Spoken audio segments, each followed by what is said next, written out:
You think the Medellín Cartel's story begins and ends with Pablo Escobar. You picture the rooftop, the hidden stashes, the hippos, and you assume that closes the book. But Pablo had 6 blood siblings, and what happened to them is something no series has ever told in full.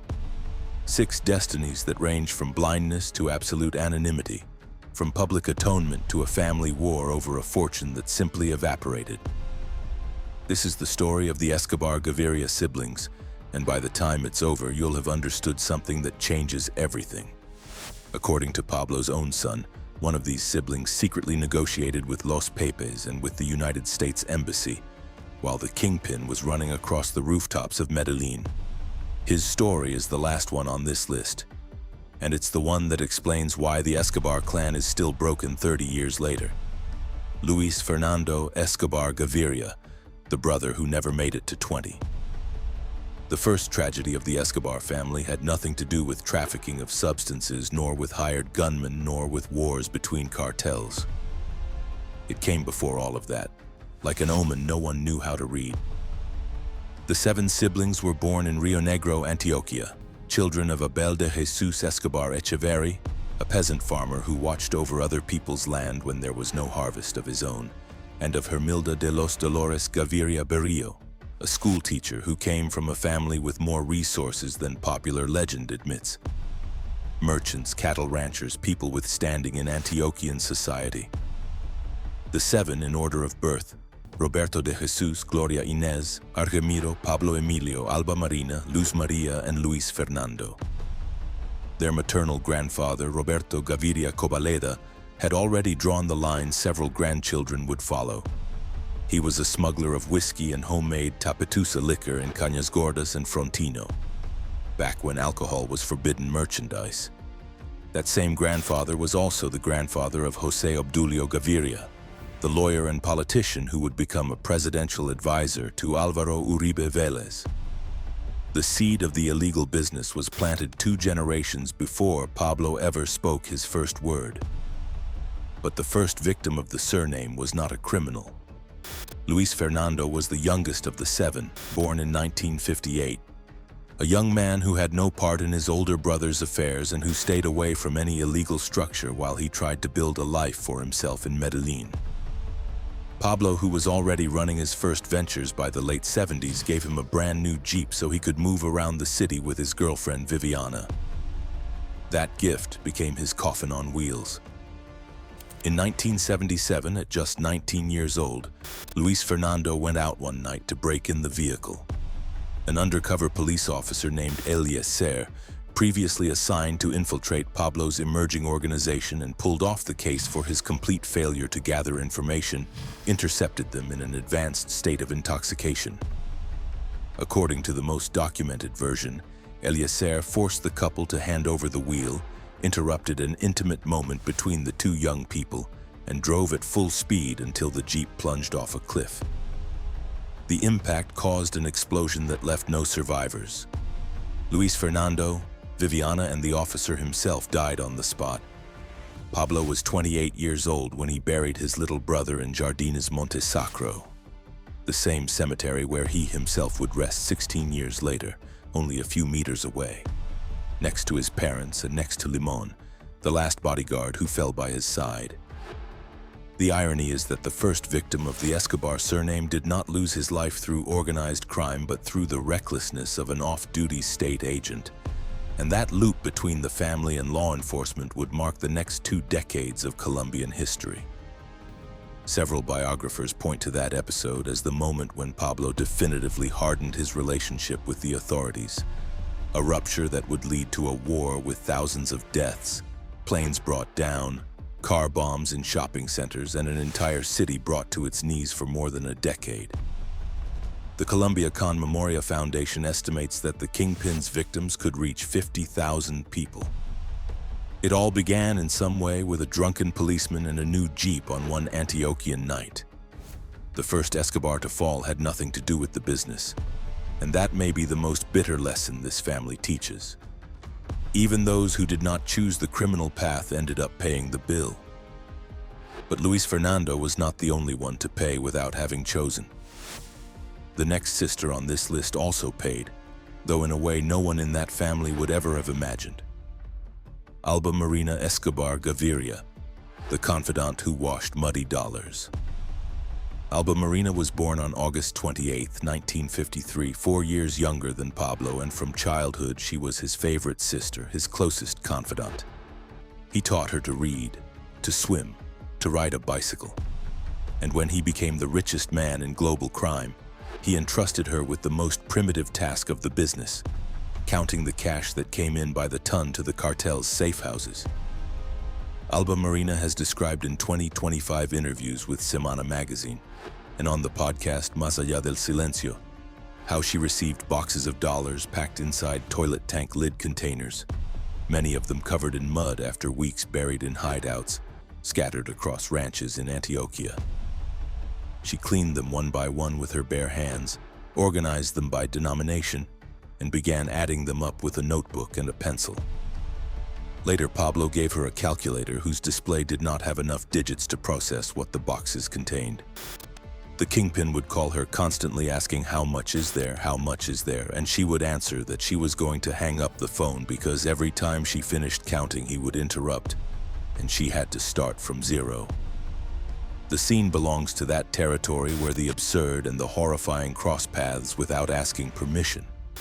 A woman with a pocket calculator processing what Forbes magazine estimated at more than $25 billion in accumulated wealth. Pablo gave a house to her, to all of his siblings, to all of his cousins. He built the neighborhood Medellín Century, today known as Barrio Pablo Escobar, with 300 homes for families without resources. Private plane trips to Panama, Cartagena, Bogotá, sometimes just to have lunch and come back the same day. We began to live what we had never lived before, she has stated.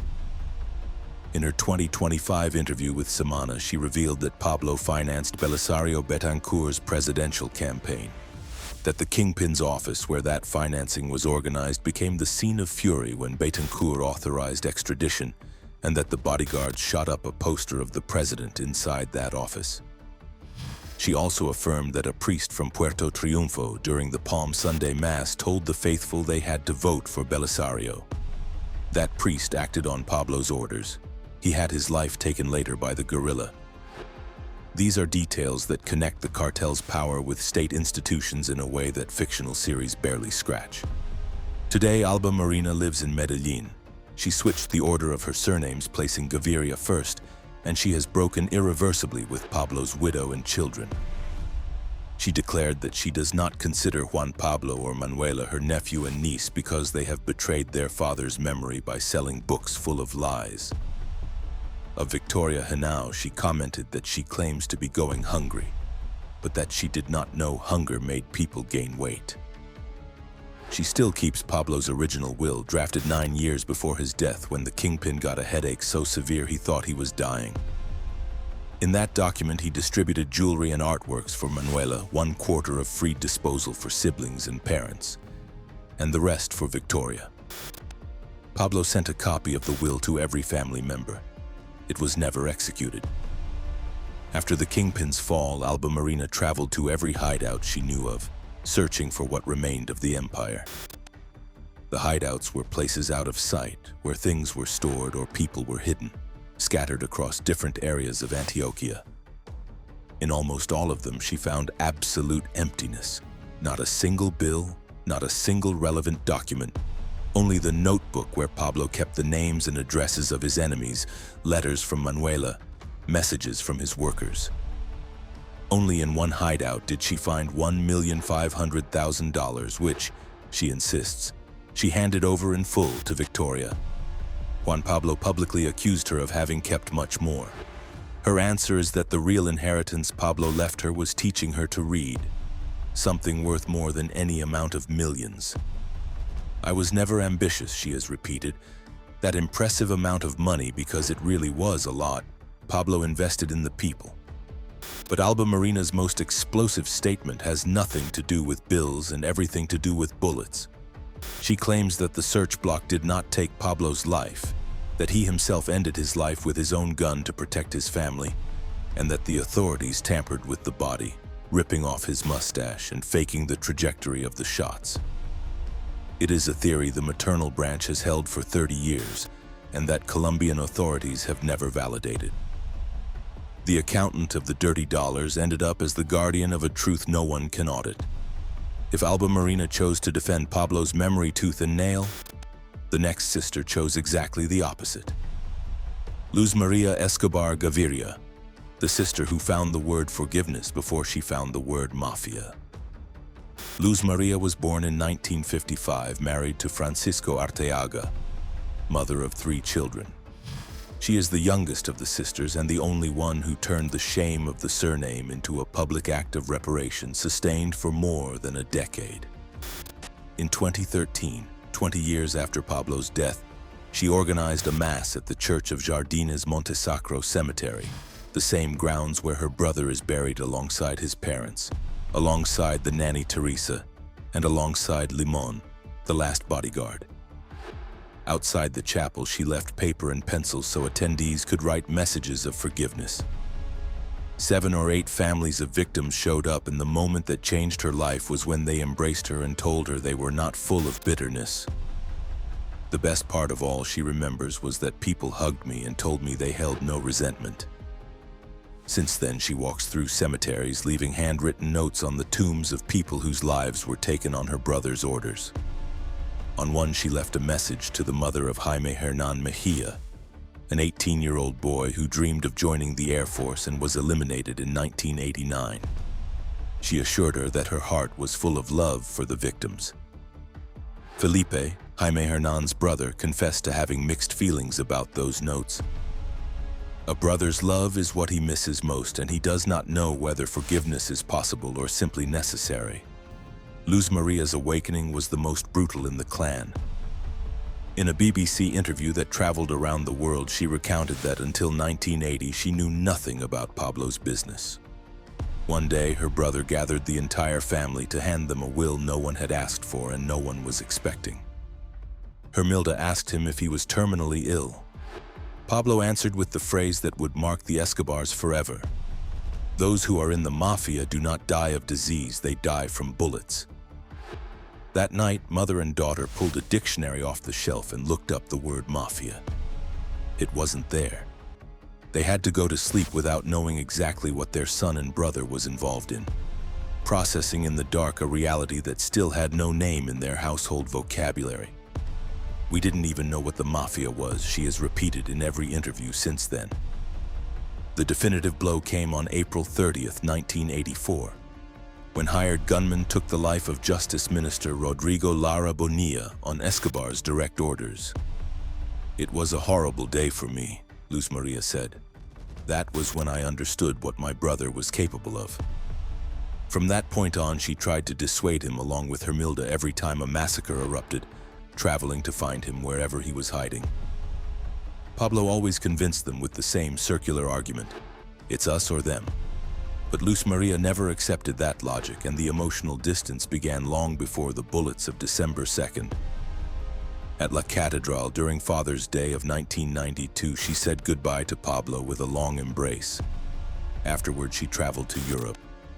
By the time she returned, the press was already reporting the escape. She never saw him again. Today, she lives in Medellín with no connection to the criminal world, no museums, no paid coffees, no memorabilia. She has suffered job discrimination her entire life. When someone finds out her surname, she has said, "They see a $sign on my forehead," or "they think I'm in the mafia or a hired gunman." Universities rejected her children for being Pablo's nephews. "My life after Pablo's death has been a fight for individuality," she confessed in El Tiempo. "I hadn't come forward publicly because there were walls of fear. Fear of the enemies, fear of being silenced, fear of mockery. Sometimes I feel that I could have done something during that moment of his war for the victims, and so that he wouldn't have ruined his life the way he did."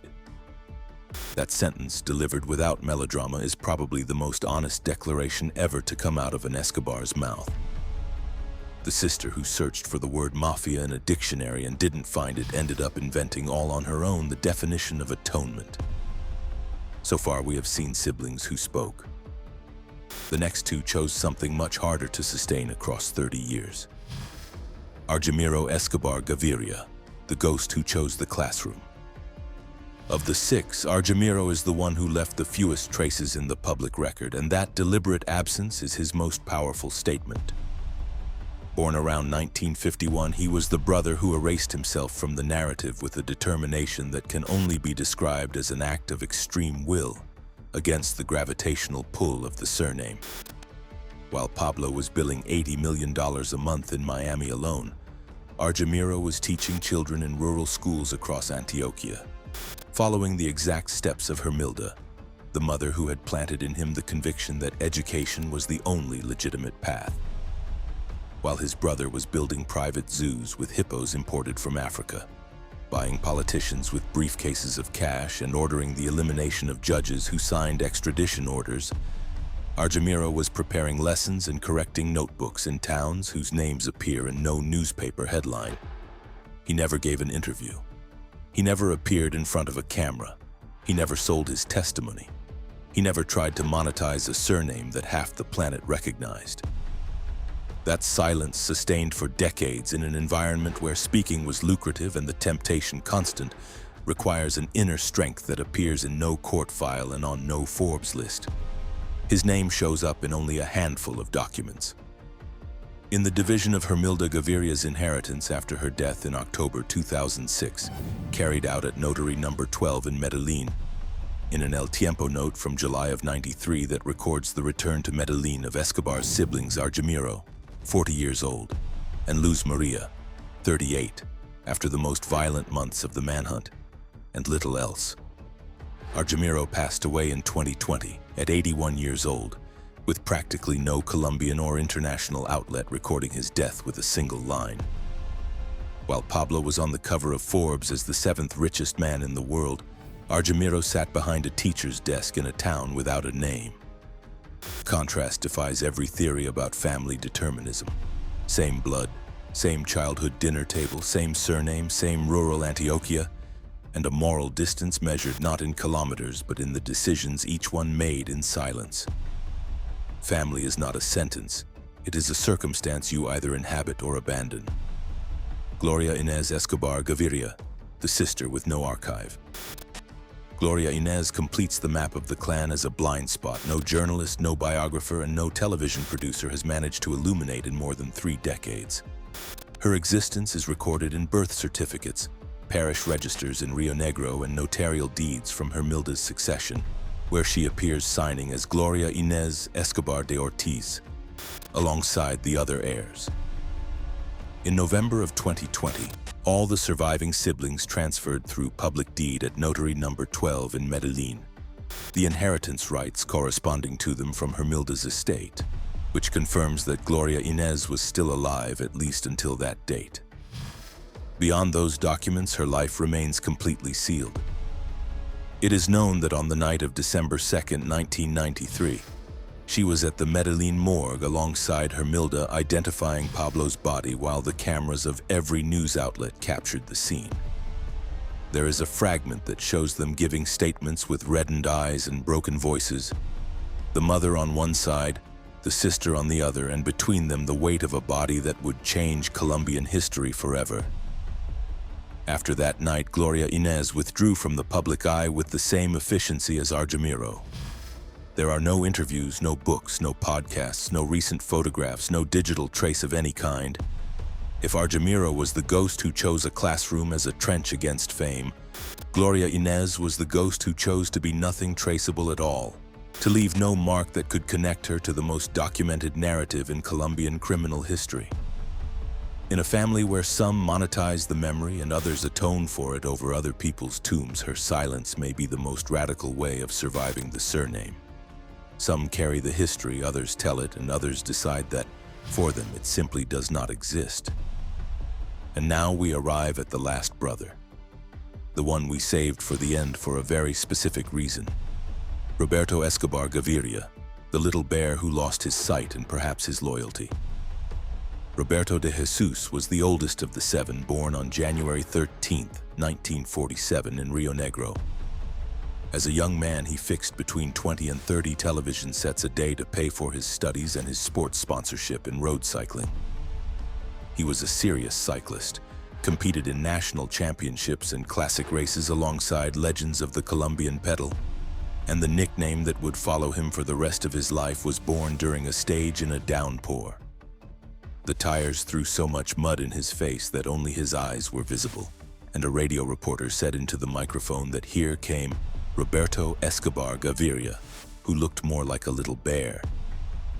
The sporting nickname became a legal alias on 3 continents. Before the cartel, Roberto studied chemistry at Drogerias Aliadas, the same company that sponsored him in cycling, then took electronics at the Academy of Electronic Sciences of Antioquia, where he won first place with a transistor radio he built himself and constructed as his thesis project, a 32-inch television from scratch.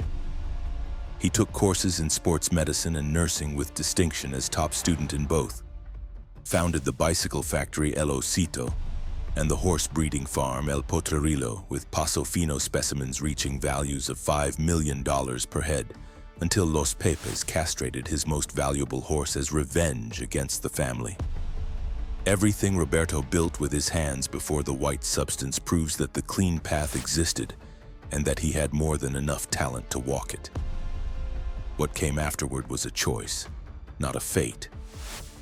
When Pablo began moving tons of white substance into the United States, Roberto became his logistical arm, the manager of a machinery that at its peak controlled 80% of all the illegal merchandise entering North American territory.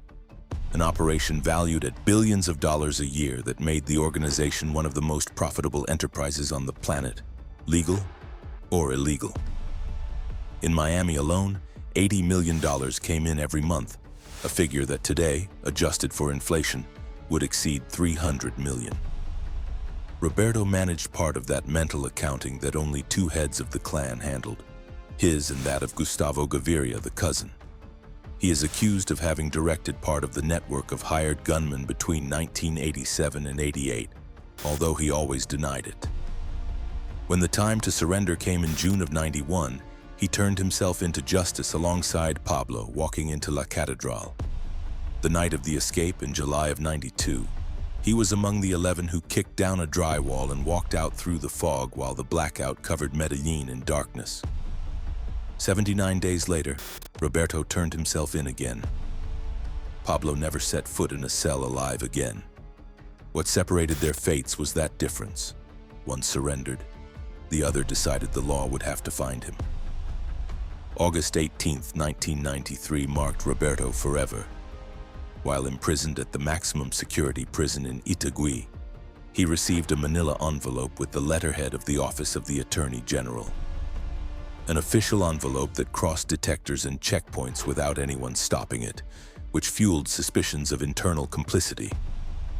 When he opened it around 4:05 in the afternoon, in the middle of visiting hours, the device exploded in his face. It was the work of Los Pepes, the paramilitary structure of the Castaño brothers and the Cali cartel dedicated to destroying everything connected to the Escobar surname. Roberto survived, but he lost his vision almost completely, left with only residual black and white perception, and lost more than 60% of his hearing. 2 guards, Isidro Molina and William Torrado, were also wounded. 17 days later, Pablo fell at Los Olivos. Roberto received the news without being able to see the face of the person bringing it. The man who built televisions with his hands ended up unable to see a screen. And here we arrive at what we promised at the beginning. What happened after that bomb is what fractured the Escobar clan forever. Juan Pablo Escobar, the kingpin's son, has maintained for years that Roberto negotiated with his father's enemies to save himself. That after the attack, half-blind and terrified, he opened channels with the United States Embassy and possibly with Los Pepes. Juan Pablo himself recounted that when he went to visit Roberto at the military hospital after the explosion, his uncle arranged a meeting at the American Embassy where they received him with suspicious speed and handed him a contact card. The question Juan Pablo asked himself as soon as he stepped onto the street was immediate. How was it possible that his uncle had that kind of relationship with the diplomatic headquarters of the country that had spent years hunting his father? He deduced that Roberto already had an open channel before Pablo's life was taken. Later, Alba Marina summoned Juan Pablo and Victoria Henao to a meeting where she informed them that Roberto was arranging United States visas to get them out of the country. Something that in the nephew's eyes could only mean prior agreements with those who had financed the hunt. Juan Pablo reached the conclusion laid out in his investigation published years later, that Roberto, the Americans, and Los Pepes had formed a tacit alliance to locate his father in the final months of the manhunt, when the search block was tracking every phone call and every movement of the kingpin between the neighborhoods of Medellín. The suspicion never turned into a formal accusation. There is no judicial proof. There is no declassified document confirming the full chain. But the fracture inside the family was definitive. Juan Pablo never trusted his uncle again, and the Escobar clan ended up split into two irreconcilable camps that 30 years later still do not speak to each other, that accuse one another in interviews, that dispute the official version of how Pablo's life was taken and who kept what was left. Alba Marina aligns with Roberto and defends Pablo as a martyr. Juan Pablo and Victoria wrote books telling their version. Manuela, the kingpin's daughter, said she did not remember her father, something Alba Marina considers unforgivable considering the girl was 9 years old when Pablo fell and was the light of his eyes. The Escobar's internal war is not fought with bullets, but with statements in front of microphones, and there is no sign of it ending. And while that war remains open, Roberto survives with what he has left. Today he is 79 years old, and the state has confiscated practically everything through asset forfeiture. In 2024, the Attorney General's office evicted him from his house museum in Las Palmas, valued at 12 billion pesos. A property that had belonged to Pablo and that Roberto kept for 3 decades through front men. He argued that he had nowhere to go, that he suffered from disabilities, that the house served as a shelter for rescued dogs. None of it worked. In May of the same year, they seized 2 ranches in Supia, Caldas, 86 hectares equivalent to 28 times the Palo Grande Stadium, valued at almost 5 billion, properties Pablo acquired in 1990. And that Roberto concealed by first transferring them to his second wife, then to a relative. In 2025, the SAE confirmed the definitive recovery, and the Attorney General's office also seized a building in Aranjuez appraised at more than 1 billion. Roberto swears he never took part in the business, that Pablo manufactured false witnesses to involve him. But his own confession included trafficking of substances, and he was sentenced to 26 years in prison. The man who once gazed at a hideout containing $40 million in El Poblado today carries less than 50,000 pesos in his pocket. Life now is calmer, he says from his cracked leather armchair. To generate income, he charges 140,000 pesos to tourists who want to sit for 20 minutes in front of him. His associates contact visitors through WhatsApp, deposit the money into a bank account, and pick them up at the hotel to take them to an apartment where the little bear waits seated, nearly blind, surrounded by the last vestiges of what once was. A blue Wartburg he claims was Pablo's favorite car, photos of the kingpin on the walls, racing bicycles piled in a corner, and the poncho that Father Garcia Herreros gave his brother before he turned himself into justice. The entire empire fits into 20 minutes of anecdote. The man who was the number 2 of the most powerful criminal organization the American continent has ever known now depends on a foreign tourist depositing 140,000 pesos to take a photo at his side. The fall is not measured in meters, but in decades. 7 siblings born between the mountains of Rio Negro and the streets of Envigado. A peasant, a teacher, a house that did not always have a full pantry.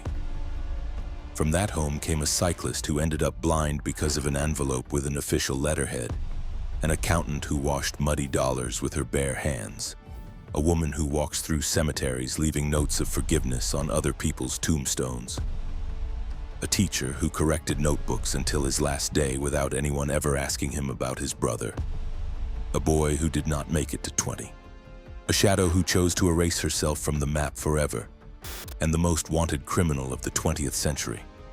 The same blood, the same childhood, 7 irreconcilable destinies. Whoever carries a surname like that does not choose the weight, only chooses how to walk with it.